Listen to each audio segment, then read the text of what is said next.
All right, let's dive right into this explainer. Today, we're unpacking India's massive long-term defense growth cycle. And more specifically, we're going to look at the top 5 NSE stocks that are literally driving this entire transformation.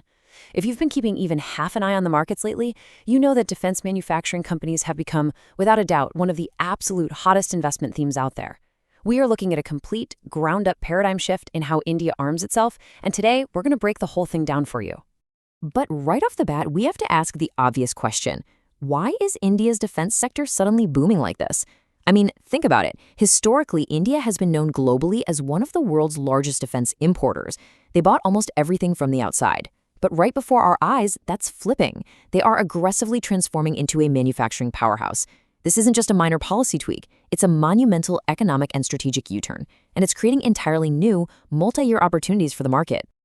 So, here is our roadmap for today. We'll start with 1, the macro boom, then move to 2, top 5 defense stocks, cover 3, sector risks, and wrap up with 4, investment strategies. All right, first up, section 1, the macro boom. The foundation of this entire movement really rests on a core government policy known as Atmanirbhar Bharat. Essentially, this is a sweeping initiative designed to achieve absolute self-reliance. The government is pushing Make in India incredibly hard to drastically reduce the reliance on foreign imports and just completely supercharge indigenous manufacturing. And what's really fascinating here is that they aren't just looking to supply their own armed forces anymore, they are actively pushing to become a massive exporter of defense tech on the global stage. Now, what's really interesting about this is how multiple massive growth drivers are perfectly aligning all at once. It's like a giant puzzle coming together. You've got rising geopolitical tensions and border security modernization demanding immediate attention, right? But combine that with new indigenous aerospace programs and a huge surge in demand for AI, drones, cyber warfare, and advanced electronics. Rising defense budgets are perfectly syncing up with this rapid adoption of advanced tech, and that is exactly what's creating this highly lucrative multi-year growth runway. Okay, moving right along to section 2, the top 5 defense stocks. So here is a quick bird's eye view of the 5 key players we're covering today. You've got HALE and BEL offering stability in aerospace and electronics. Then MDL and GRSE as your aggressive naval growth plays, and finally BEML sitting in heavy engineering as a turnaround opportunity. Keep this general map in the back of your mind as we start digging into their individual fundamentals. Let's kick things off with HAL, or Hindustan Aeronautics Limited. This is India's largest aerospace and defense company, and quite frankly, they're the giant in the room. They manufacture fighter aircraft, most notably the Tejas program, as well as helicopters. Fundamentally speaking, they are sitting on a massive order pipeline, they've got strong return on equity, meaning they are incredibly efficient at turning capital into profit, and they have rock-solid consistency. From a technical standpoint, the stock is in this beautiful long-term uptrend, trading above key moving averages with highly visible institutional accumulation. Honestly, their strategic importance to the government just cannot be overstated. Next, let's pivot into technology with BEL, Bharat Electronics Limited. Because, hey, modern defense isn't just about heavy metal, right? It's hugely reliant on advanced software and systems. BEL is the undeniable sector leader in defense electronics. We're talking radar systems, communication, missile electronics, and electronic warfare. Looking ahead, their growth is totally tied to defense digitization and AI warfare systems. Technically, they're showing a really strong bullish structure, higher highs, higher lows, alongside positive momentum indicators that show major buyer interest. All of this makes BEL one of the absolute safest long-term defense bets in the country. Now, let's put our 2 naval heavyweights head-to-head. Mazagon Dock Shipbuilders, or MDL, versus Garden Reach Shipbuilders, GRSE. MDL boasts almost monopoly-like positioning for major Indian Navy assets. Think submarines, destroyers, and frigates. And you can see that reflected in a massive technical breakout structure with heavy, high-volume buying. On the flip side, GRSE focuses a bit more on steady execution, patrol vessel demand, and rapid capacity expansion. They're showing a really steady bullish trend with strong relative strength. Both are incredibly strong plays for sure, just with slightly different operational focuses. And finally, bringing up the rear, there is BEML, which fits into this puzzle a bit differently. Operating in defense and heavy engineering, they manufacture military mobility systems and defense vehicles, but they also diversify into rail and mining. This right here represents a true turnaround opportunity.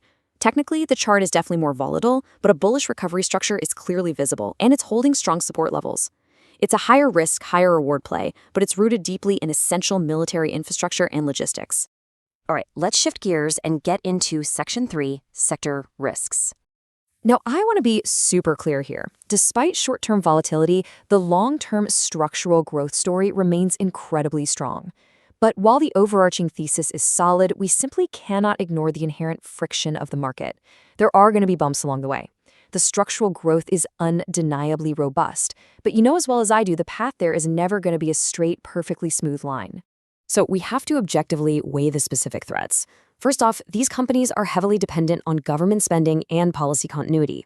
Delays in defense contracts are incredibly common, and when they happen, they can cause some real short-term pain directly on the balance sheet. Furthermore, building things like fighter jets and submarines carries immense, complex execution risks. Actually, add in supply chain bottlenecks and the constant looming threat of technological obsolescence, and you quickly realize that managing these investments requires active, careful attention, not just blind faith. Finally, let's wrap things up with Section 4, Investment Strategies. Categorizing these stocks clearly really helps align them with your specific financial goals. So if your focus is stability and you want those established giants with the big, steady order books, BEL and HAL are the logical targets. If, however, you're chasing aggressive growth and you're willing to ride a bit more momentum, the naval shipbuilders MDL and GRSE present some truly powerful opportunities. And for those of you looking for a turnaround, taking on a slightly higher risk for a potentially higher reward, BEML is the ticker you want to watch. But regardless of which category you lean toward, navigating a multi-year opportunity like this requires strict discipline. First, diversify your holdings. Please don't dump all your capital into a single subsector like just naval or just aerospace. Second, manage your risk meticulously. Keep those contract delays we just talked about in the back of your mind.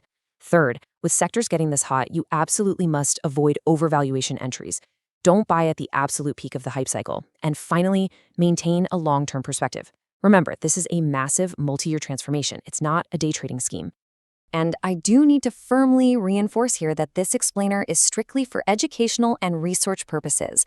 We are here to impart knowledge, break down these complex market movements, and have a great time doing it. But we are not here to offer explicit financial advice or buy and sell recommendations. You must always conduct your own independent due diligence and consult a CBI-registered or certified financial advisor before making any of your own investment decisions. The transformation of India's defense sector from a massive importer to an indigenous powerhouse is truly one of the most fascinating market stories of this entire decade. If you enjoyed this kind of structured, deep dive analysis, make sure to hit subscribe so you don't miss the next one. Now, I want to leave you with a question to dictate our next move. With so many sectors rapidly evolving right now, what stock or trend should be analyzed next? Let me know, and we'll dive right in. See you next time.